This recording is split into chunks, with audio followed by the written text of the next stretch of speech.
Welcome back, everyone, to the Functional Code. We are excited to bring you guys today another core episode. This is where Dr. Jason and I break down one of our larger episodes into a condensed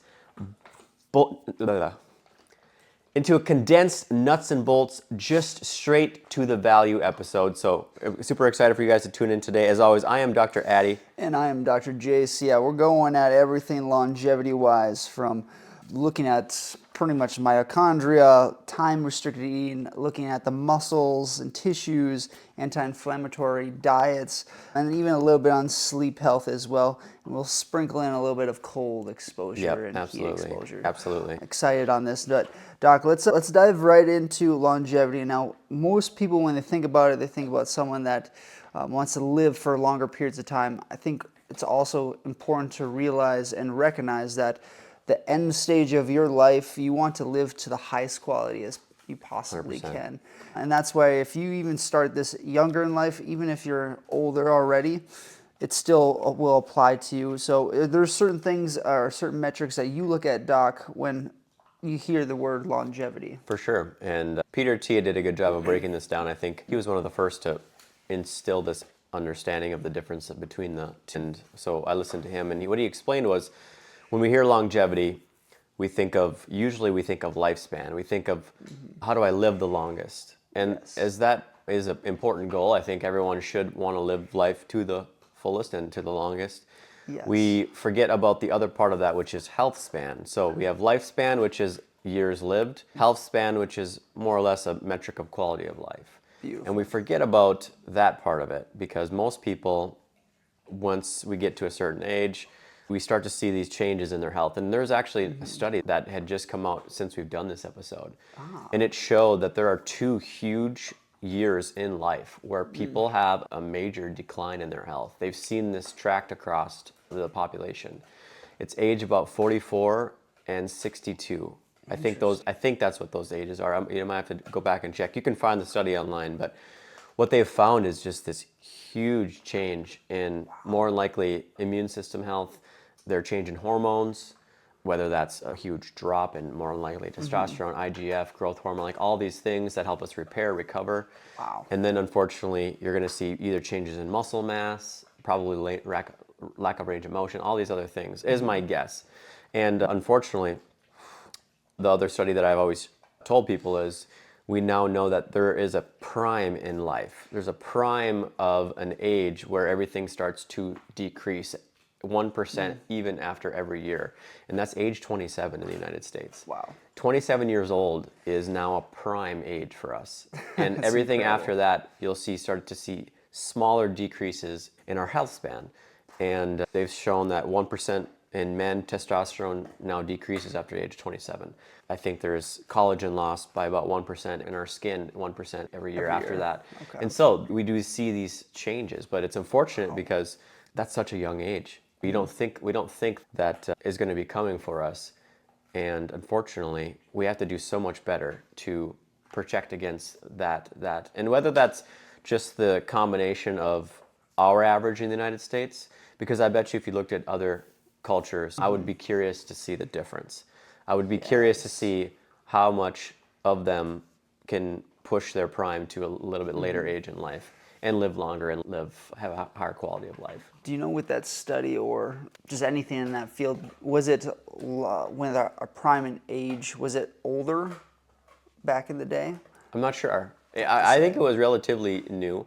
Okay. I think they looked at more of a retrospective state and just looked back upon, and I'm not sure how the study was done, but you could look it up. I bet if you looked up study on when humans hit their prime and then put age 27, I think was the age, or 28, I think it'll pop up pretty quick. Oh, beautiful. Okay, cool. But really, back to your question of how should we be looking at these, it's important to live long. Yes. However, if you live to be 100 and let's say the last 30 years of that life is just miserable, What's it worth? is that really worth that? So instead, your goal should be to live as long as you can, but live to the highest quality of life. And so today we're going to talk a brief overview of what that should look like, how you can get there, and what are the things that we can definitely expand on. So the biggest ones that I think, we talked about the 9 to 12 hallmarks of aging. The big three that I think we talked about that really showed enough impact for people to look more deeper into was epigenetic influence, cellular senescence, mitochondrial impact. Yep. Epigenetic influence, we talk about the difference between hardware versus software in our body. Think of a computer. So the hardware is the part of the computer that we cannot change. It's fixed, built into the computer, and that is our genome. Okay, that is what's fixed in our body. It's our DNA makeup, and that's just how we're created. There's not much that we can do to change that. Now the epigenome is the software, and that is influenced by stress, environment, how we eat, treat ourselves, and it's the makeup of our body that can be influenced by decisions that we can control or make. And that's where you can turn genes on and genes Exactly. off. And so Okay. these genes can be expressed whether we are doing something, not doing something. And some of them have a precursor to be expressed just based off of ancestral, let's call it just habits. Yep. We now know that you can have, if you are obese and that is in your epigenetic makeup and you have children, they're at a higher risk of having a tougher time losing weight.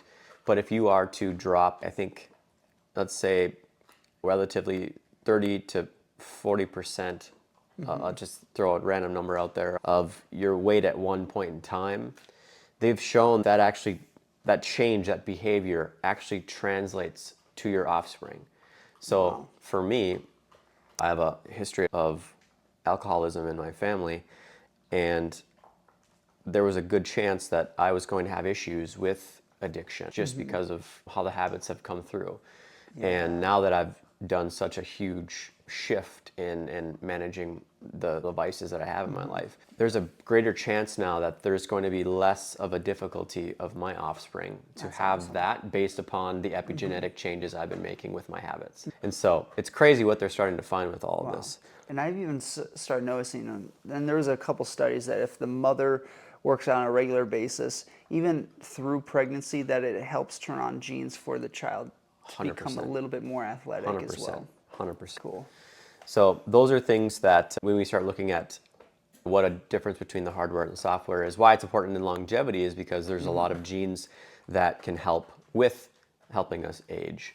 And they can be expressed in certain ways. Now the next one, cellular senescence, those are considered, senescent cells are zombie cells that are not active, but they're pro-inflammatory. They create a more inflammatory state in our body. Now really, we can do a decent amount of effort to try to rid them with just how our body works. However, there is one way to improve the, let's call it reset or clearing of those cells, and that's using what's called autophagy, which can be activated by fasting.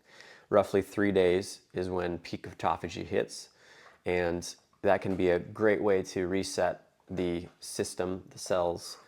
Done every quarter or every half a year. A 3-day fast is something that you can start to incorporate. I know a gentleman who he did two 24-hour fasts every week, Good Lord. and 1 7-day fasts every 3 months.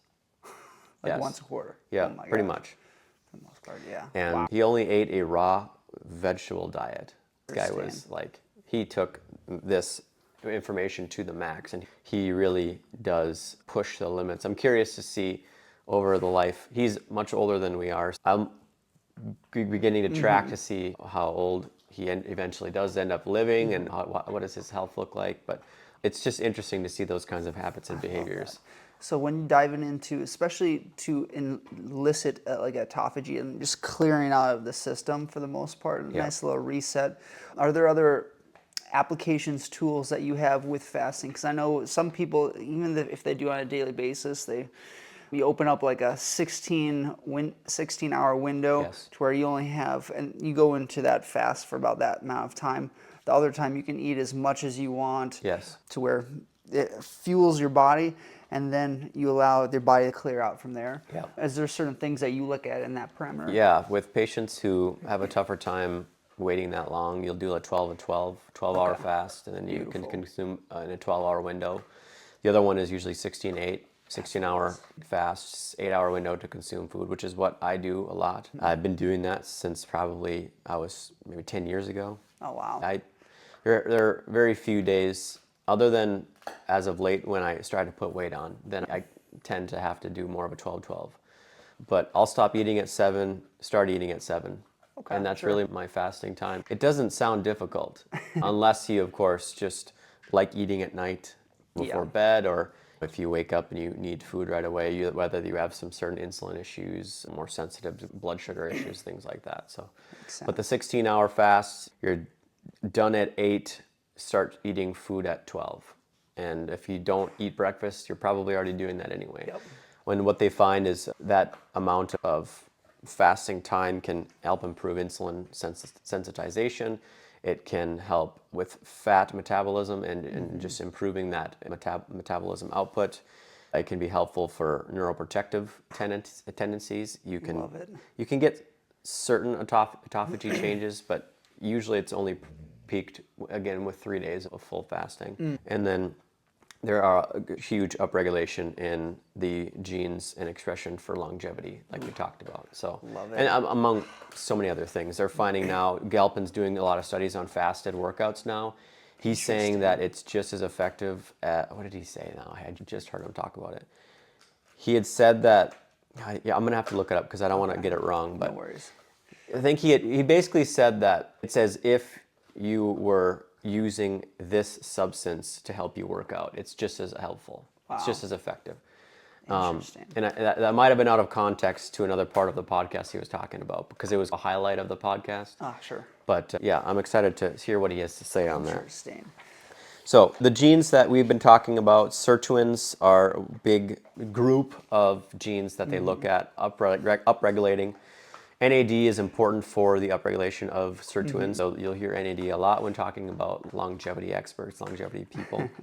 NAD it can be upregulated or improved by taking NMN or nicotinamide riboside NR. Yep. Both are precursors to NAD. That can be helpful. Red light therapy can upregulate certain NAD pathways. Methylene blue can be shown to improve NAD output. Interesting. And then getting straight NAD IV can be helpful too.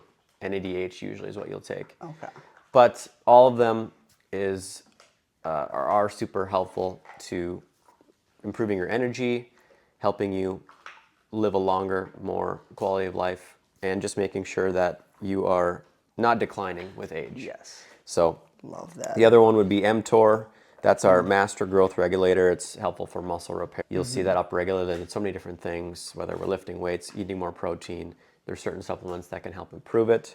Beautiful. But yeah, I think most people, you usually hear NAD is the more common supplement to take when we're trying to improve longevity. Which makes sense. Yeah. So then going back into the other big one in terms of mitochondria health. Yes. And this is where I know we've talked in the past on red light, laser therapy, and different even supplements that can help with that. When you're looking at mitochondria health, what are certain things that you start thinking about to improve that aspect of longevity? Yeah, I think that's going to be one that I would focus the most on. Okay. I think there have been plenty of protocols built to help jack your mitochondria now by a lot of experts. But what I would say is, when you think about mitochondria and how important they are in our body, just because of how much they are involved in creating the ATP energy systems of our body.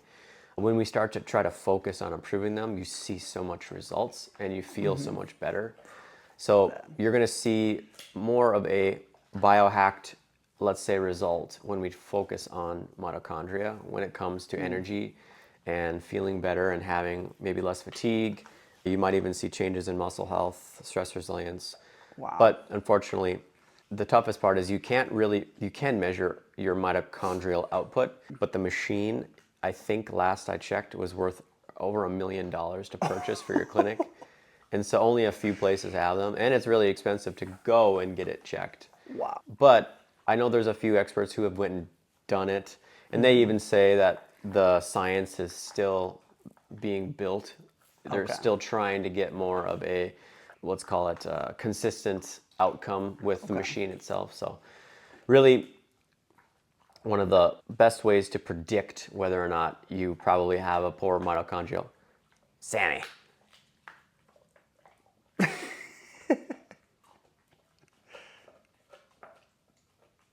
It's gonna bug me.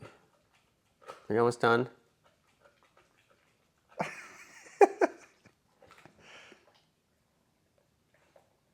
Maybe. Maybe. There you go. Nice. Yeah, chew it up.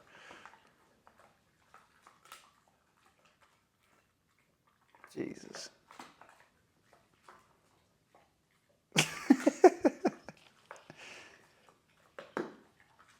There it is.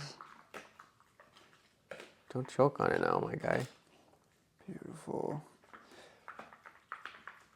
So with this mitochondria, do you want to dive into like cold exposure? Yeah, we And then can get there kind of- because it's just coming up here too, but Because we already talked about like time restricted feeding, Yep. fasting, and I definitely want to hit on muscle VO2 health. max, muscle mass. Those are huge. Yeah. Cold exposure, we can get into that. Sleep, Beautiful. of course. But yeah, I'll quickly just reiterate the importance of mitochondria, and then we can dive into that too. Beautiful. All right. Cool. So with mitochondria, if you are overweight, we know that's a way to decrease our amount of mitochondrial output. For sure. If we don't sleep very well, you're usually going to see changes there. If you don't eat a good healthy diet, if you don't exercise, it's all the things that you would have already predicted not having a good overall health. But another way that we can measure we'll call it mitochondrial output is how much brown fat you have. Love it. And again, I believe there are some ways to measure that. Ben Greenfield has talked about how he's done those, and he has higher than normal amount of brown fat because he's focused a lot on the things that we're about to talk about. And brown fat, if for those of you who don't know what brown fat is, it is not white fat, which is what most of our body is made of. When we were younger, our brown fat is much higher because it is thermogenic and it has a lot of heat output to keep us warm. But as we age, we don't need that as much. And it also is packed with mitochondria and a lot of other thermogenic metabolic or boosting metabolism properties. So one of the ways to boost brown fat really is using cold plunging. Love it. And cold plunging is just sitting in coldest water that you can tolerate for anywhere from a minute to 11 minutes. Sometimes people go up to, depending on the temperature. And if there was going to be one thing that I want all of you listening to try when starting to maybe make some smaller changes in your life, it may sound easy, but it is super simple. Yes. I wouldn't say it's easy to do, but it's very simple, is cold plunging. So you're sitting in this tub. What you're getting is immune system boosting. You're getting mitochondrial upregulation. Your airways are opening. You're able to breathe better. Your nervous system is being activated in so many different ways. You can practice deep breathing, which is improving sympathetic, parasympathetic regulation. Your heart rate variability will improve. You're going to see changes of stress resilience once you're done with the cold plunge. You're going to have cold shock proteins improving, so you're going to be tolerant to other stressful parts of the environment. There's now showing anabolistic effects of cold plunging, regulation of certain pathways that improve testosterone. You name it, man. Cold plunging is super simple way to start improving your health. And it can be paired with a lot of other things after it's done. You can do workouts right after. You can do red light. You can do, what else can you do? Sauna and cold at the same time, like a hot-cold contrast therapy can be super helpful. All these things are, and of course, it upregulates your dopamine, your serotonin, all your other neurochemicals. I'm telling you, don't sleep on it. It is super impactful. Very simple way. Even if you start looking at doing like cold showers in the morning, even if it's for a couple minutes at the end, as long as you get that like little shock and stay in there for a little bit of this kind of sucks a little bit, that also will help to a certain extent. There's not as much research on that because of the variability of like showers and on what part of the body that is exposed to it. But I still think if you get shock, it's almost going to be very similar to if you're going to expose your whole body to cold water. You'll have similar effects, maybe not higher, more potent effects, but nonetheless, that's a good way for most people to start. For sure. And usually it works best in the mornings to get you going for the day so you can awaken the system a little bit better on that side as well. So yeah, super important, and I'm glad you brought that up there. Yes. Other things that I would make sure to keep an eye on when we are trying to build up as much health span as possible is going to be VO2 max and muscle mass. Yes, And so important. VO2 max is basically like a 3-month assessment of your cardiovascular system. And so the only way to really build that up is consistent cardiovascular exercise. And that VO2 max can be measured at really any exercise physiology center, universities will do it for you for cheap. Not that expensive. No, not really. Yeah, it's not. It's really maybe. not. And then muscle mass, which we Yes. just got done talking all about that in one of our last podcasts and have talked about it on so many other ones.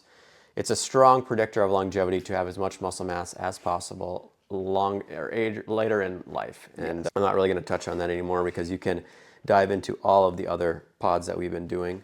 But what they recommend, 150 minutes of moderate cardio plus 2 to 3 times a week resistance training is going to be super helpful for both of those. And just a very quick breakdown of what you should be doing, even at a minimum, to improve those parts of your life.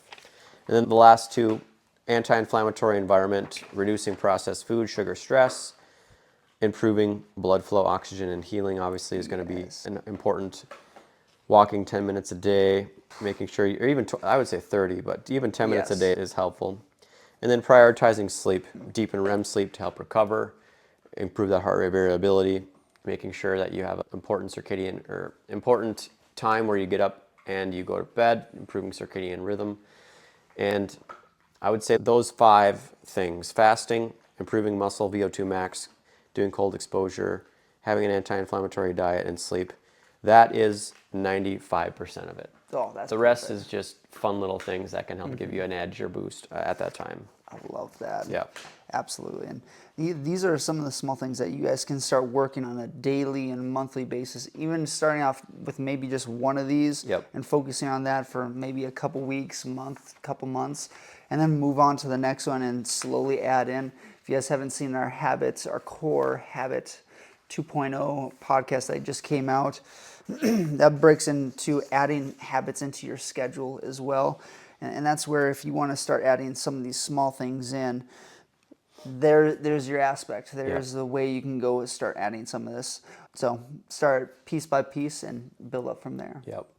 The last thing, couple things I'll say, things that would destroy longevity or things that are going to work against you as you're trying to build this health span. 1, sleep restriction.